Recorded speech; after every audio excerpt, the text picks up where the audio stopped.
Welcome back and welcome to our media panel. Good morning to Susan Wood and Brian Edwards. Morning. Morning. Dominated this week, hasn't it been, by the American elections? And fantastic. Obama's speech, I absolutely loved it. I thought we saw a different side of Romney with his speech. CNN's coverage, truly extraordinary. But for me, one of those moments that will stay in my mind, Karl Rove, the right-wing Republican operative, super PAC man, George W. Bush advisor, this can't be right. He can't have won. And the little anchor coming down off the stage doing the 30-yard walk through Fox News to interrogate her own number crunchers to in fact find, yes, it was in fact correct, and he had lost. We're not biased. We're not biased. I was very biased. That's unusual. I loved it. I loved it. In fact, when Obama was first elected, I did shed a little tear. And I have to say that when he was re-elected this time, I shed another little tear. So you know what side I'm on in this, obviously. You cry once every 4 years. I cry every once every 4 years, yeah. And it was a cliffhanger, of course. It was marvellous. I think I watched about 7 hours of it on there. And the Americans do this so well. No, the best in the business. I'm afraid to say they do this much better than we do. They do it brilliantly. And they don't overdo the technology. It's there, but they use it very nicely. So that was all absolutely wonderful. I'm going to disagree with you about Obama's final speech. It was far too long. You see, if you have all those marvels, you build up through all these crescendos to these great pieces of oratory, you can't do it 10 times in a row. No, I think he needed to. I think people have been left waiting too long, so that's why they looked a little restless. I agree. They looked points needed to be made during his speech. Now, that's amazing. If that group looks a bit restless. So I think he needed to shorten his speech. I'm writing to him at the moment, saying if he wants a little bit of advice. So, yeah, but it was a marvellous evening. Diane Sawyer was the other thing, of course, everyone's talking about. She was very happy. If you're like this through an entire programme... She'd been drinking, right? I don't think so. No, she's too professional. Exactly. Surely. She was just buggered. She was buggered, yes, absolutely, and you can absolutely understand it. And she was slurring, and she was sort of buggering things up here and there and what she was trying to say. But it's a very complicated process, of course. You're going here, there, and everywhere during the night. So she's been on the air a long time too. Yeah, I don't think there was another fight going on. I don't know if you were aware of it, and that was Bill O'Reilly, who was having he fights with everyone. A marvellous fight with. Brian Williams. This is, and they were arguing all the time because the most extraordinary things were being said there. So that fight was going on. We never saw any of that. Quick comment on the local coverage. I had a quick look at 6 o'clock.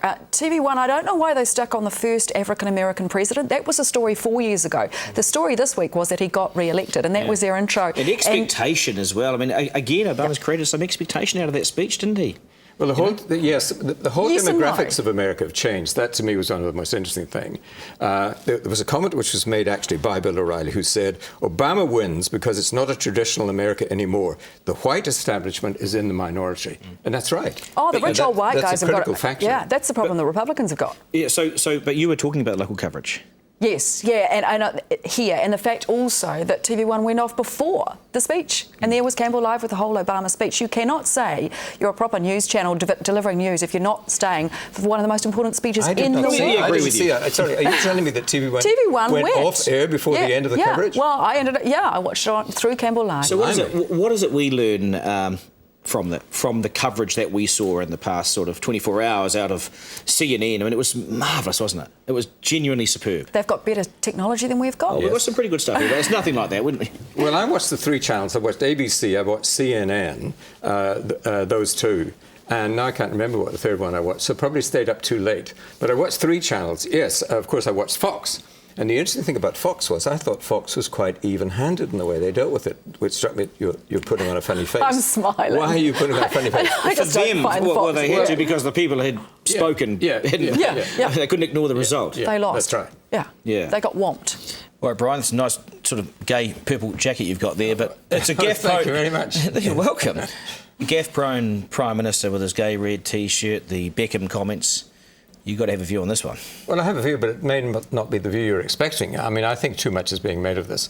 I think if he did say something like thick as batshit or whatever it might have been, that was unfortunate, really, because he shouldn't be talking to kids like that anyway. But I think far too much has been made of it. However, I don't think he's being entirely honest when he says in Parliament, that I did not use that word or something to that effect.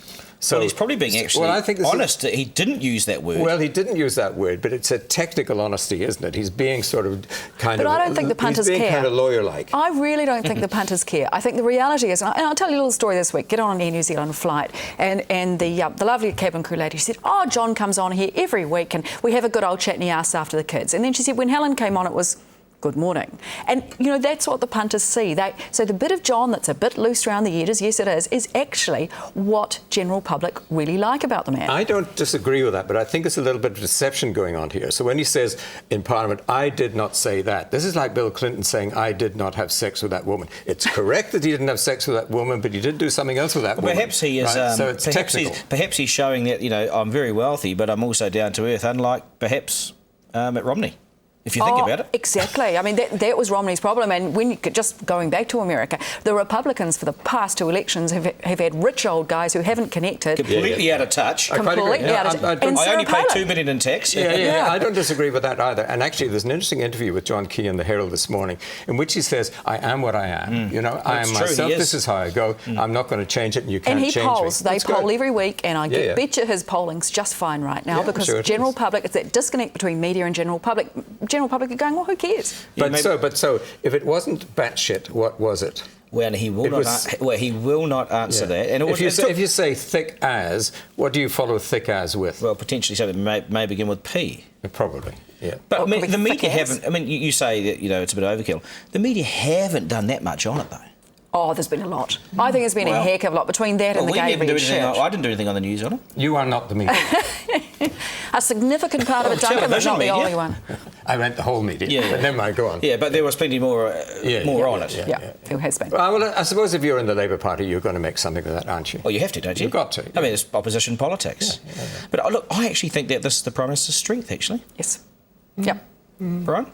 I'm not going to say anything more favourable about John Key. Let's move on.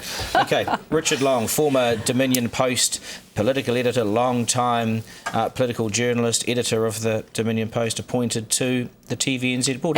Interesting. Claire Curran comes out this week and says, "Oh, is there a political interference here?" Well, don't waste the ink on that sort of release, in my view. I think it's good to have someone on the TVNZ board who is a media person, who is a journalist, who understands the integrity of the newsroom and how it must be protected. Well, the irony is that Claire Curran said more or less exactly that herself, while saying that, you know, you had to be suspicious about all this. I mean, you just have to live with this. This is the reality of government-appointed boards. If you're going to have government-appointed boards, the people on them are going to be people who support your particular government. My wife Jenny Shipley was reappointed this week. Well, my wife was the deputy chair of New Zealand On Air. She was put there, I guess, by Helen Clark.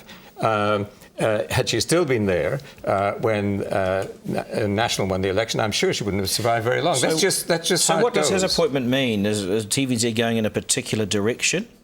It's only one board position. I don't think it means that much. But I just think it is good to have somebody there. And I remember a certain chairman of that board some years ago when it was the Home Show coming down one day and said, "Is Paul here?" And I said, "Well, no, generally when I'm here, Paul is not here."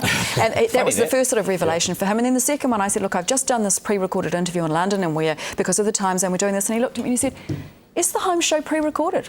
Well, he had no idea that it was a live show. That even an interview might have been pre-recorded and the rest of it might have been live, or the whole of it might have been live. He had no idea, which was shocking. The Stephen McElroy episode with the Brian Bruce documentary on poverty looked bad, really, and of course people made a lot of that. Personally, the timing looked bad. Well, but I actually thought there was a point to be made there that Stephen McElroy was making a reasonable point.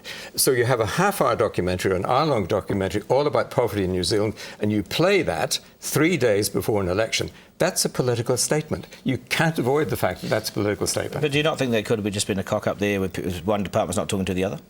I don't care how it happened. It looks like a political statement. If I had been in the National Party watching that documentary, very disadvantageous to the government, I would have been extremely cross at that time, and I would have been looking for Stephen McElroy's.